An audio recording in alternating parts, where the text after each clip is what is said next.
professor was shocked to see that the girl's tears turned into pearls. He was afraid that the medicine would cause her a lot of pain, so she cried even more, hoping that he might let her go. But the professor's heart did not melt at all. Actually, a fish had transformed into a mermaid in her second life. The system had told her that in the future, 4 men would kill her because they wanted her fish skin and blood. If she wanted to stay alive, she had to make all of them fall for her. When the professor was trying to force the medicine into her mouth, she suddenly kissed him, but it had the opposite effect.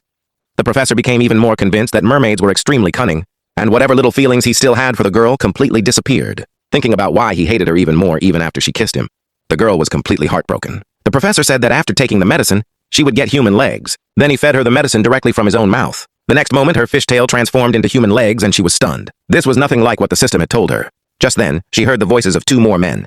They were the same people who would kill her in the future. Seeing them approaching the room, she became terrified.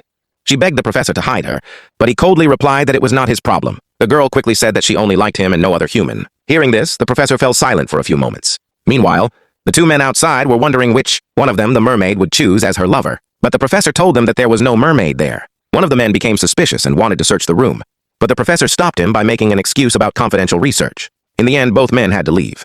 However, while leaving, one of them turned back and looked at him with an annoyed expression. When the professor returned to the room, he asked the girl why she was so afraid of those men. The girl lied and said that both of them were ugly while he was the most handsome. Hearing this made the professor very happy. The girl wanted him to take her far away from there. The professor picked her up in his arms and brought her home. The servants were shocked to see the professor, who always kept his distance from women, returning with a girl. Everyone thought the girl was incredibly beautiful.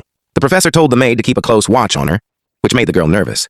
The maids treated her very kindly and told her that she was the first girl the professor had ever brought home, but the girl only wanted to escape from there. She was still afraid that the professor would experiment on her. Suddenly, the professor appeared in front of her and asked what she thought she was doing and where she was going. The girl froze in fear. Before she could explain anything, the professor pushed her onto the sofa.